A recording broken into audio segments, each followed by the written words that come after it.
ಎಲ್ಲರಿಗೂ ಮಹಾಶಿವರಾತ್ರಿ ಹಬ್ಬದ ಶುಭಾಶಯಗಳು. ಇವತ್ತು ನಾನು ಶಿವರಾತ್ರಿ ಹಬ್ಬಕ್ಕೆ ಉಪವಾಸ ಮಾಡುವವರು ಯಾವ ರೀತಿ ಸಾಬುದಾನ ಕಿಚಡಿಯನ್ನು ಮಾಡ್ಕೊಳ್ಬಹುದು ಅಂತ ತೋರಿಸ್ಕೊಳ್ತಾ ಇದ್ದೇನೆ. ನೋಡ್ತಾ ಇರ್ಬೋದು ಎಷ್ಟು ಚೆನ್ನಾಗಿ ಬಂದಿದೆ ಅಂತ. ಈ ರೀತಿ ಸಾಬುದಾನ ಕಿಚಡಿ ಮಾಡಿದರೆ ಮನೆಯಲ್ಲಿ ಉಪವಾಸ ಮಾಡದವರೆಲ್ಲ ಉಪವಾಸಕ್ಕೆ ಕೂತ್ಕೊಳ್ತಾರೆ. ಒಂದು ಸಲ ನೀವು ಕೂಡ ನಿಮ್ಮ ಮನೆಯಲ್ಲಿ ಟ್ರೈ ಮಾಡಿ ನೋಡಿ, ತುಂಬ ಟೇಸ್ಟಿಯಾಗಿರ್ತದೆ. ಉಪವಾಸ ಮಾಡಿದ್ದೇವೆ ಅಂತ ಗೊತ್ತೇ ಆಗಲ್ಲ. ಬನ್ನಿ ಈ ಸಾಬುದಾನ ಕಿಚಡಿಯನ್ನು ಹೇಗೆ ಮಾಡಿದೆ ಅಂತ ನೋಡ್ಕೊಂಡು ಬರುವ. ಇವತ್ತು ಶಿವರಾತ್ರಿ ಹಬ್ಬ ಆದ್ದರಿಂದ ನಾನು ಮನೆಯಲ್ಲಿ ಸಾಬುದಾನ ಕಿಚಡಿಯನ್ನು ಮಾಡ್ತಾ ಇದ್ದೀನಿ. ಇಲ್ಲಿ 500 ಗ್ರಾಮ್ ಆಗುವಷ್ಟು ಸಾಬುದಾನ ತಗೊಂಡಿದ್ದೀನಿ. ಸಾಬುದಾನವನ್ನು ರಾತ್ರಿ ಎಲ್ಲ ನೆನೆಸಿಡ್ತಾರೆ, ಹಾಗೆ ಇಡಬೇಕಂತ ಏನಿಲ್ಲ. 4 ಅವರ್ಸ್ ನೆನೆಸಿಟ್ರೆ ಸಾಕು. ಇವಾಗ ಇದನ್ನು 2-3 ಸಲ ಚೆನ್ನಾಗಿ ನೀರಲ್ಲಿ ತೊಳೆದು 4 ಅವರ್ಸ್ ತನಕ ನೆನೆಸಿಟ್ಕೊಳ್ತಿದ್ದೀನಿ. ಇಲ್ಲಿ 4 ಪೊಟ್ಯಾಟೊ ತಗೊಂಡಿದ್ದೀನಿ. ಇದರ ಸಿಪ್ಪೆಯನ್ನೆಲ್ಲ ತೆಗಿಬೇಕು. ಸಾಬುದಾನ ಕಿಚಡಿ ಮಾಡಲು ಜಾಸ್ತಿ ಇಂಗ್ರೀಡಿಯೆಂಟ್ಸ್ ಏನು ಬೇಕಾಗುವುದಿಲ್ಲ. ಇಲ್ಲಿ 8 ಹಸಿರು ಮೆಣಸು, ಸ್ವಲ್ಪ ಕೊತ್ತಂಬರಿ ಸೊಪ್ಪು ಹಾಗೂ ಕರಿಬೇವು ಸೊಪ್ಪು ತಗೊಂಡಿದ್ದೀನಿ.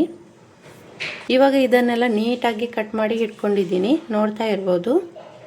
ಈಗ ಒಂದು ಟಿಶ್ಯೂ ಪೇಪರ್ಗೆ ಈ ಪೊಟ್ಯಾಟೊ ಎಲ್ಲ ಹಾಕೊಳ್ತಿದ್ದೀನಿ. ಇದರಲ್ಲಿ ಇರುವ ನೀರಿನ ಅಂಶ ಎಲ್ಲ ಹೋಗಬೇಕು. ಹಾಗಾಗಿ ಸ್ವಲ್ಪ ಟಿಶ್ಯೂ ಪೇಪರಿಂದ ಈ ರೀತಿ ಪ್ರೆಸ್ ಮಾಡ್ಕೊಳ್ಳಿ.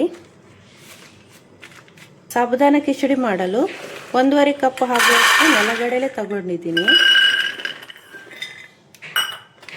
ಇವಾಗ ಕಡಾಯಿ ಬಿಸಿ ಆಗ್ತಾ ಉಂಟು. ಇದಕ್ಕೆ ನೆಲಗಡಲೆ ಹಾಕೊಳ್ತಿದ್ದೀನಿ. ನೆಲಗಡಲೆ ಫ್ರೈ ಆಗಲು 5ರಿಂದ 6 ನಿಮಿಷ ಬೇಕಾಗ್ತದೆ. 5ರಿಂದ 6 ನಿಮಿಷ ಆಗಿದೆ. ನೆಲಗಡಲೆಯನ್ನು ಒಂದು ಪ್ಲೇಟಿಗೆ ಹಾಕೊಂಡಿದ್ದೀನಿ, ನೋಡ್ತಾ ಇರ್ಬೋದು. ಇವಾಗ ನೆಲಗಡಲೆ ಸ್ವಲ್ಪ ಬಿಸಿ ಉಂಟು, ಸ್ವಲ್ಪ ತಣ್ಣಗಾಗಬೇಕು. 2 ನಿಮಿಷ ಹೀಗೇನೆ ಇಡಿ. ಪೂರ್ತಿ ಸಿಪ್ಪೆ ಹೋಗ್ಬೇಕಂತ ಏನಿಲ್ಲ, ಸ್ವಲ್ಪ ಸ್ವಲ್ಪ ಉಳಿದ್ರೂ ಏನೂ ಆಗುದಿಲ್ಲ. ಇಲ್ಲಿ ಜಾಸ್ತಿ ಪೌಡರ್ ಮಾಡಲಿಕ್ಕೆ ಇಲ್ಲ, ಇದನ್ನು ತರಿಯಾಗಿ ರುಬ್ಬಬೇಕು. ಇಲ್ಲಿ ಸ್ವಲ್ಪ ನೆಲಗಡಲೆಯನ್ನು ಮಿಕ್ಸಿ ಜಾರಿಗೆ ಹಾಕೊಂಡಿದ್ದೀನಿ ಮತ್ತು ಸ್ವಲ್ಪ ತೆಗೆದಿಟ್ಕೊಂಡಿದ್ದೀನಿ. ಇದು ಯಾಕೆ ಅಂತ ಆಮೇಲೆ ಹೇಳ್ತೀನಿ, ಅದಕ್ಕಾಗಿ ನೀವು ಫುಲ್ ವಿಡಿಯೋ ನೋಡಬೇಕಾಗ್ತದೆ. ಯಾವುದು ಕೂಡ ಸ್ಕಿಪ್ ಮಾಡಲಿಕ್ಕೆ ಹೋಗಬೇಡಿ. ಇವಾಗ ಇದನ್ನು ಈ ರೀತಿಯಾಗಿ ತರಿಯಾಗಿ ಪುಡಿ ಮಾಡಿಕೊಂಡು ಇಟ್ಟಿದ್ದೀನಿ, ನೋಡ್ತಾ ಇರ್ಬೋದು. ಇವಾಗ ಇಲ್ಲಿ ನೆನೆಸಿಟ್ಕೊಂಡ ಸಾಬುದಾನ ಎಲ್ಲ ಬಿಡಿ ಬಿಡಿಯಾಗಿ ಬಂದಿದೆ, ನೋಡ್ತಾ ಇರ್ಬೋದು. ಇವಾಗ ಇದಕ್ಕೆ ತರಿಯಾಗಿ ಪುಡಿ ಮಾಡಿ ಇಟ್ಕೊಂಡಿದ್ದ ನೆಲಗಡಲೆ ಬೀಜದ ಪುಡಿಯನ್ನು ಹಾಕ್ಕೊಳ್ತಿದ್ದೀನಿ. ಈಗ ಒಂದ್ಸಲ ಇದನ್ನು ಚೆನ್ನಾಗಿ ಮಿಕ್ಸ್ ಮಾಡ್ಕೊಳ್ಬೇಕು, ನೋಡ್ತಾ ಇರ್ಬೋದು. ಈ ರೀತಿಯಾಗಿ ಇದೆಲ್ಲ ಚೆನ್ನಾಗಿ ಮಿಕ್ಸ್ ಆಗಿದೆ, ನೋಡ್ತಾ ಇರ್ಬೋದು. ಈ ರೀತಿಯಾಗಿ ಬಿಡಿ ಬಿಡಿಯಾಗಿ ಬರಬೇಕು, ಇಲ್ಲಾಂದರೆ ಅಂಟಾಗ್ತದೆ. ಈ ರೀತಿಯಾಗಿ ಮಾಡಿದರೆ ಏನೂ ಆಗಲ್ಲ, ತುಂಬ ಟೇಸ್ಟಿಯಾಗಿ ಕೂಡ ಬರ್ತದೆ. ಈಗ ಇದನ್ನು ರೆಡಿ ಮಾಡ್ಕೊಳ್ಳುವ. ಇವಾಗ ಇದೇ ಬಾಣಲೆಗೆ ಸ್ವಲ್ಪ ತುಪ್ಪ ಹಾಕ್ಕೊಳ್ತಿದ್ದೀನಿ. ಇದಕ್ಕೆ ಇವಾಗ ಕಟ್ ಮಾಡಿದ ಪೊಟ್ಯಾಟೊ ಎಲ್ಲ ಹಾಕ್ಕೊಳ್ತಿದ್ದೀನಿ. ಪೊಟ್ಯಾಟೊ ಎಲ್ಲ ಬ್ರೌನ್ ಕಲರ್ಗೆ ಟರ್ನ್ ಆಗಬೇಕು. ಅಲ್ಲಿ ತನಕ ಒಂದು 5ರಿಂದ 6 ನಿಮಿಷ ಆಗುವಷ್ಟು ಇದನ್ನು ಫ್ರೈ ಮಾಡ್ಕೊಳ್ಬೇಕಾಗ್ತದೆ. ಪೊಟ್ಯಾಟೊ ಎಲ್ಲ ಫ್ರೈ ಆಗಿದೆ, ನೋಡ್ತಾ ಇರ್ಬೋದು. ಇದನ್ನೀಗ ಒಂದು ಸೈಡಲ್ಲಿ ಇಡ್ತೀನಿ. ಇವಾಗ ಇನ್ನೊಂದು ಬಾಣಲೆಗೆ ತುಪ್ಪ ಹಾಕ್ಕೊಳ್ತಿದ್ದೀನಿ. ತುಪ್ಪ ಬಿಸಿ ಆಗ್ತಾ ಉಂಟು. ಈಗ 1 ಸ್ಪೂನ್ ಆಗುವಷ್ಟು ಜೀರಾ, ಸ್ವಲ್ಪ ಕರಿಬೇವು ಸೊಪ್ಪು, ಕಟ್ ಮಾಡಿದ ಹಸಿರು ಮೆಣಸು ಹಾಕ್ಕೊಳ್ತಿದ್ದೀನಿ. ಇದೆಲ್ಲ ಒಂದು 2 ನಿಮಿಷ ಆಗುವಷ್ಟು ಹಸಿ ವಾಸನೆ ಹೋಗೋ ತನಕ ಫ್ರೈ ಮಾಡ್ಕೊಳ್ಬೇಕು.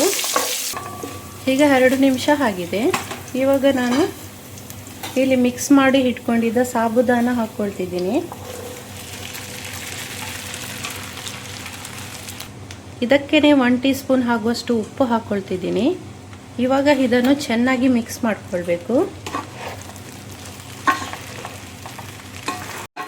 ಇವಾಗ ಸಾಬುದಾನ ಎಲ್ಲ ಒಗ್ಗರಣೆಯೊಂದಿಗೆ ಚೆನ್ನಾಗಿ ಮಿಕ್ಸ್ ಆಗಿದೆ, ನೋಡ್ತಾ ಇರ್ಬೋದು. ಈಗ ಫ್ರೈ ಮಾಡಿ ಇಟ್ಕೊಂಡಿದ್ದ ಪೊಟ್ಯಾಟೊ ಹಾಕ್ಕೊಳ್ತಿದ್ದೀನಿ. ಇದನ್ನು ಹಾಗೆ ಒಂದು ಸಲ ಚೆನ್ನಾಗಿ ಮಿಕ್ಸ್ ಮಾಡ್ಕೊಳ್ಬೇಕು. ಇವಾಗ ಸ್ವಲ್ಪ ತೆಗೆದಿಟ್ಕೊಂಡಿದ್ದೇವಲ್ಲ, ನೆಲಗಡಲೆಯನ್ನು ಮೇಲ್ಗಡೆ ಹಾಕ್ಕೊಳ್ತಿದ್ದೀನಿ. ಇದು ತಿನ್ನುವಾಗ ಸ್ವಲ್ಪ ಕ್ರಂಚಿಯಾಗಿ ಬರ್ತದೆ, ಅದಕ್ಕೋಸ್ಕರ ತೆಗೆದಿಟ್ಟಿದ್ದೆ. ಕೊನೆಯಲ್ಲಿ ತುಂಡು ಲಿಂಬೆಹಣ್ಣು ರಸವನ್ನು ಹಿಂಡ್ಕೊಂಡು ಹಾಕ್ಕೊಳ್ತಿದ್ದೀನಿ. ಲಿಂಬೆಹಣ್ಣು ರಸ ಹಾಕಿದರೆ ಟೇಸ್ಟ್ ತುಂಬ ಚೆನ್ನಾಗಿ ಬರ್ತದೆ.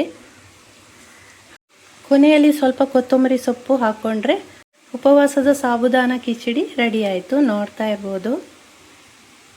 ಈ ಥರ ಕಿಚಡಿ ಮಾಡಿದರೆ ಉಪವಾಸ ಮಾಡಿದ್ದೇ ಗೊತ್ತಾಗಲ್ಲ. ನೀವು ಒಂದು ಸಲ ನಿಮ್ಮ ಮನೆಯಲ್ಲಿ ಟ್ರೈ ಮಾಡಿ ನೋಡಿ. ಈ ನನ್ನ ರೆಸಿಪಿ ನಿಮಗೆ ಇಷ್ಟವಾದಲ್ಲಿ ಲೈಕ್ ಶೇರ್ ಮಾಡೋದನ್ನು ಖಂಡಿತ ಮರೆಯಬೇಡಿ. ನನ್ನ ಚಾನಲ್ಗೆ ಸಬ್ಸ್ಕ್ರೈಬ್ ಕೂಡ ಆಗಿ ಮುಂದಿನ ಹೊಸ ರೆಸಿಪಿಯೊಂದಿಗೆ ಭೇಟಿಯಾಗೋಣ. ಅಲ್ಲಿ ತನಕ ಬಾಯ್.